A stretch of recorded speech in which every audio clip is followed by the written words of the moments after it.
కోరుతా ఉన్నా అధ్యక్ష ప్రస్తుత బడ్జెట్ పై కూర్చోండి బైసా ప్లీజ్. నేను మాట్లాడినాక ఉప ముఖ్యమంత్రి గారు మాట్లాడతారు. ఎన్నికల ముందు ఒక ప్రముఖ టీవీ ఛానల్ ఇంటర్వ్యూలో భట్టి గారు ఒక జర్నలిస్ట్ రాష్ట్ర ఆదాయానికి మీరు చేస్తున్న వాగ్దానాలకు మధ్య తీవ్ర అంతరం ఉంది, ఎలా అమలు చేస్తారని అడిగారు అధ్యక్ష.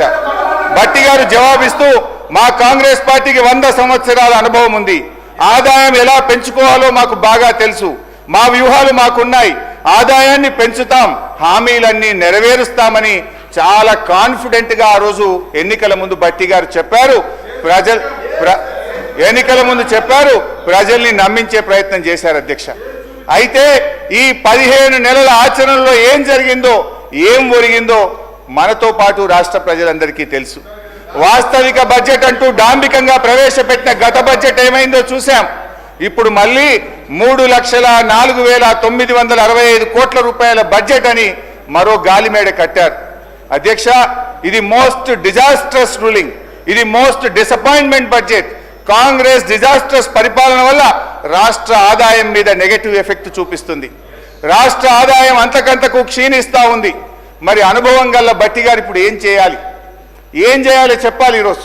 ఎందుకంటే అయితే తమ యొక్క పరిపాలన వైఫల్యాలను సరి చేసుకోవాలి, లేదంటే రేవంత్ రెడ్డి గారి ఫార్ములా ప్రకారం ప్రభుత్వ భూములు అమ్మాలి.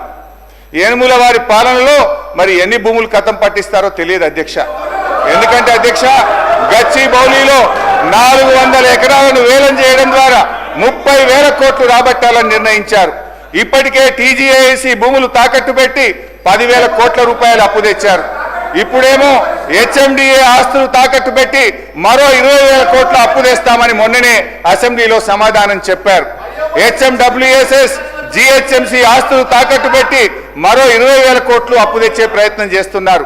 హౌసింగ్ బోర్డు భూములు అమ్మకం ఇప్పటికే షురువైపోయింది. నాడేమో ప్రభుత్వ భూములు పెద్దలు ఇచ్చిన ఆస్తని, జాతి సంపదని, చచ్చిపోతే బొందబెట్టడానికి జాగుండదని రేవంత్ రెడ్డి గారు చాలా గొప్పగా సుభాషితాలు చెప్పారు. ఇవాళనేమో అధికారంలో రాగానే బరాబర్ భూములు అమ్ముతామంటున్నారు, అమ్మకానికి నోటిఫికేషన్లు ఇవ్వడం షురువైపోయింది అధ్యక్ష. అమ్మొద్దని ఆక్షేపించిన నోటితోనే ఇవాళ భూములను అర్రాస్ పాట పాడుతా ఉన్నారు అధ్యక్ష. దీన్ని వాటన్ తీరు మాట్లాడే దిగజారుడు రాజకీయం అంటారు అధ్యక్ష. మొత్తంగా 50,000 కోట్ల రూపాయల ఆస్తులు తాకట్టు పెట్టి లేదా ఆస్తులు అమ్మడం ద్వారా భూములను ఆస్తులను 50,000 కోట్లను సమీకరించే ప్రయత్నం చేస్తున్నారు. అంటే ఏంది అధ్యక్ష, అందిన కాడికి అప్పులు చేసుడు, విచ్చలవిడిగా భూములమ్ముడు, ఇదేనా మీ మార్కు పాలన అని అడుగుతా ఉన్నా. తన పరిపాలన నెగటివ్ ఎఫెక్ట్ వల్ల రాష్ట్ర ఆర్థిక వృద్ధి రేటు తగ్గిపోతుంది. తన వైఫల్యాన్ని కప్పుపుచ్చుకోవడానికి ఈ మధ్య కొత్త వాదన శురు చేశారు. ఏంటంటే అధ్యక్ష, దేశమంతా ఆర్థిక మాంద్యం ఉందని, అందుకే ఆదాయం తగ్గిందని సెలవిస్తున్నారు అధ్యక్ష. ఒక నిమిషం వినాలి సార్, మంత్రి గారు వినండి అధ్యక్ష. కర్ణాటక, మహారాష్ట్ర, తమిళనాడు, ఆంధ్రప్రదేశ్ సహా దేశంలో ఎక్కడా కనిపించని ఆర్థిక మాంద్యం ఇవాళ తెలంగాణలో మాత్రమే ఎందుకుంది? అంతా నాకే తెలుసని ఈ ప్రభుత్వం, ఈ ముఖ్యమంత్రి గారు అహంకారంతో, అజ్ఞానంతో, అనాలోచిత నిర్ణయాల వల్ల రాష్ట్ర ఆదాయం కుంటుపడ్డది. తన వైఫల్యాన్ని కప్పుపుచ్చుకోవడానికి ఆర్థిక మాంద్యం వచ్చిందని, ప్రపంచమే స్లో డౌన్ అయిందని ప్రవచనాలు ప్రారంభించారు. ఏ రాష్ట్రానికి లేని ఆర్థిక మాంద్యం తెలంగాణకే వచ్చింది.